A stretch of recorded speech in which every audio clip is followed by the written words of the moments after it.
नमस्कार दोस्तों, हमारे YouTube चैनल पर एक बार फिर आपका स्वागत है। आज मैं आपके लिए मध्य प्रदेश शिक्षक वर्ग 3 परीक्षा संबंधी एक और बड़ी अपडेट लेकर आया हूं। जैसा कि आप यहां पर देख रहे हैं, कुल पोस्ट से कम अभ्यर्थी क्वालिफाई, यानी कि विभाग की तरफ से जितनी पोस्ट दी गई हैं उससे भी कम अभ्यर्थी यहां पर क्वालिफाई हैं। तो यहां पर हम कैटेगरी वाइज बात करेंगे कि कितनी पोस्ट पर कितने किस कैटेगरी के अभ्यर्थी क्वालिफाई हैं। तो यहां पर सबसे बड़ी जो अपडेट निकलकर सामने आ रही है कि मात्र 75 अंक होने पर भी नियुक्ति आपकी पक्की है। अब ये किस कैटेगरी वालों के लिए नियुक्ति पक्की है, इस पर हम बात करेंगे। और यहां पर एक और प्रश्न आपका बन सकता है कि अगर पोस्ट से कम अभ्यर्थी क्वालिफाई हैं तो क्या परीक्षा दोबारा से होगी या नहीं होगी। तो चलिए इन सब के बारे में हम बात करते हैं।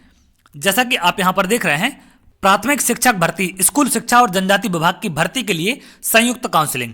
एसटी वर्ग के 10,082 पोस्ट पर 9315 क्वालिफाई, जबकि दूसरे वर्ग के पदों से 97% तक ज्यादा पात्र उम्मीदवार। तो एक बड़ी अपडेट यहां पर आप देख सकते हैं। आगे अगर आप देखें, प्रदेश के सरकारी स्कूलों में प्राथमिक शिक्षक की भर्ती की प्रक्रिया शुरू हो चुकी है। स्कूल शिक्षा विभाग और जनजाति कार्य विभाग के 18,527 पदों पर भर्ती होनी है। इसमें अनुसूचित जाति वर्ग के जितने पदों की वैकेंसी निकाली है उसके बराबर उम्मीदवार क्वालिफाई ही नहीं है। यह भर्ती प्राथमिक शिक्षक पात्रता परीक्षा 2020 में क्वालिफाई उम्मीदवारों की मेरिट के आधार पर की जा रही है। इस पात्रता परीक्षा में एसटी वर्ग के क्वालिफाई उम्मीदवारों की संख्या 9,315 है, जबकि खाली पदों की संख्या 10,082 है। यानी कुल वैकेंसी में से 767 पदों के लिए योग्य उम्मीदवार नहीं मिलेंगे। ऐसे में वर्ग के खाली पदों को भरने के लिए एक बार फिर प्राथमिक शिक्षक पात्रता परीक्षा करानी होगी। इसमें ओपन कैटेगरी और महिला कोटा दोनों में पात्र उम्मीदवारों की कमी है। जो क्वालिफाई हैं वे दस्तावेज सत्यापन में सफल होते हैं तो उनकी नियुक्ति यहां पर पक्की है। तो अब अगर हम बात करें ओवरऑल पद और उम्मीदवार की कि किस कैटेगरी में कितने पद हैं और कितने उम्मीदवार उन पर क्वालिफाई हैं, तो अगर हम अनारक्षित की बात करें जनरल वालों की तो 2,988 पद हैं और 34,533 यहां पर क्वालिफाई अभ्यर्थी हैं। एसटी की बात करें तो 10,082 पद हैं और मात्र 9,315 अभ्यर्थी यहां पर क्वालिफाई हैं। एससी की बात करें तो 1,956 पद हैं, 29,273 अभ्यर्थी यहां पर क्वालिफाई हैं। ओबीसी की बात करें तो 2,708 पद हैं और 94,228 क्वालिफाई हैं। ईडब्ल्यूएस की बात करें तो 793 पद हैं और 27,600 अभ्यर्थी यहां पर क्वालिफाई हैं। तो आप देख सकते हैं यहां पर जो आंकड़ा ये निकलकर सामने आया है, कितनी बड़ी संख्या में अभ्यर्थी क्वालिफाई हैं। उसके बाद भी यहां पर बाकी कैटेगरियों के लिए बहुत कम पद दिए गए हैं। तो इन सब में भी पदों की वृद्धि की जानी चाहिए। अगर हम स्पेशली कैटेगरी वाइज बात करें महिलाओं की, तो यहां पर अनरिजर्व की बात करें तो 1,467 पद हैं और 17,307 महिलाएं क्वालिफाई हैं। एसटी में 5,010 पद हैं और 4,385 यहां पर क्वालिफाई हैं। एससी में 953 पद हैं और 12,599 यहां पर क्वालिफाई हैं। ओबीसी की अगर हम बात करें 1,329 पद हैं और 47,888 क्वालिफाई हैं। ईडब्ल्यूएस में 378 पद हैं और 14,113 अभ्यर्थी यहां पर महिलाएं क्वालिफाई हैं। अगर हम ओपन कैटेगरी की बात करें क्वालिफाई पुरुष की, तो यूआर की बात करें तो 1,522 पद हैं, अभ्यर्थी क्वालिफाई हैं। एसटी में देखें तो यहां पर 5,000 पद हैं और 4,930 ही पुरुष क्वालिफाई हैं। एससी की बात करें तो 1,003 पद हैं, 16,600 अभ्यर्थी यहां पर क्वालिफाई हैं। ओबीसी की अगर हम बात करें तो 1,379 पद हैं और 46,340 यहां पर पुरुष क्वालिफाई हैं।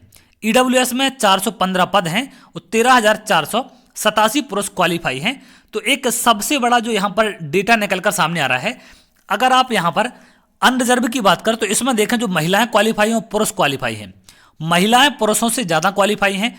ईडब्ल्यूएस में देखें आप पुरुष और महिलाओं का आंकड़ा, तो यहां पर भी आपके महिलाएं ज्यादा क्वालिफाई हैं। ऐसे ही ओबीसी की बात करें तो ओबीसी में भी महिलाएं ज्यादा क्वालिफाई हैं पुरुष से। क्लियर है? तो यहां पर ये सारी चीजें आपको देखने मिल रही हैं। तो इन तीन कैटेगरी में यहां पर महिलाओं की संख्या पुरुषों की संख्या से ज्यादा है। बाकी एससी और एसटी में पुरुष ज्यादा क्वालिफाई है महिलाओं से। तो यहां पर आगे अगर आप देखें, जो शुरुआती टॉपर उन्हें नौकरी, अनारक्षित वर्ग में 91.34, एससी वर्ग में 93.31, ओबीसी में 97.12, ईडब्ल्यूएस में 97.12 ज्यादा उम्मीदवार पद की तुलना में क्वालिफाई हैं। यानी इन वर्गों के क्वालिफाई उम्मीदवारों के लिए 2.88 से 8.66 ही पोस्ट पर भर्ती के लिए निकली हैं। इनमें जो शुरुआती टॉपर होंगे उन्हें नियुक्ति यहां पर मिल जाएगी। तो ये तो नॉर्मल सी बात है, अगर पद बहुत कम दिए जाएंगे तो जो टॉपर होंगे सिर्फ उनको ही यहां पर पोस्ट मिल पाएगी। तो कुल पद हैं यहां पर 18,527 और कुल क्वालिफाई उम्मीदवार हैं 1.94 लाख। अभी यह चल रही प्रक्रिया दोनों विभागों की भर्ती के लिए यह संयुक्त काउंसलिंग प्रक्रिया वेबसाइट के माध्यम से आयोजित की जा रही है। दोनों विभागों ने गेस्ट टीचर के लिए पद आरक्षित किए हैं, इसलिए कितने गेस्ट फैकल्टी क्वालिफाई हुए हैं, इसके लिए गेस्ट फैकल्टी की श्रेणी में आने वाले आवेदकों से 24 नवंबर तक रजिस्ट्रेशन यहां पर कराया जा रहा है। कुल पदों में सबसे ज्यादा पद एसटी कैटेगरी के हैं।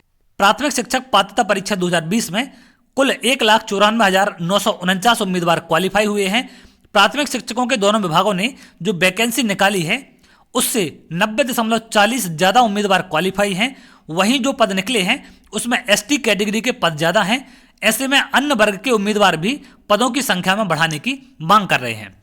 तो बिल्कुल यहां पर पदों की संख्या कम से कम 51,000 होनी चाहिए, जिससे लगभग 10,000 की संख्या में सभी कैटेगरी को पद मिल सके, जिससे यहां पर बड़ी संख्या में अभ्यर्थियों को जॉब मिले। क्योंकि 11 वर्षों के बाद अगर आप वैकेंसी करा रहे हैं तो यहां पर 1.25 लाख से ज्यादा पद ऐसे हैं जो खाली हैं। तो कम से कम 51,000 पदों पर यहां भर्ती होनी चाहिए और इसके लिए हमें लगातार मांग उठानी है, लगातार आवाज उठानी है जब तक कि 51,000 पद नहीं हो जाते। तो चलिए आगे जो भी अपडेट निकलकर सामने आएगी वो आपसे जरूर शेयर करेंगे। अगर आप ऐसी जानकारी चाहते हैं तो हमारे चैनल के साथ जुड़ सकते हैं, जिससे और भी इंपॉर्टेंट अपडेट आपको मिल सके। तो अगले वीडियो में बहुत जल्द मिलेंगे, तब तक के लिए बहुत बहुत धन्यवाद।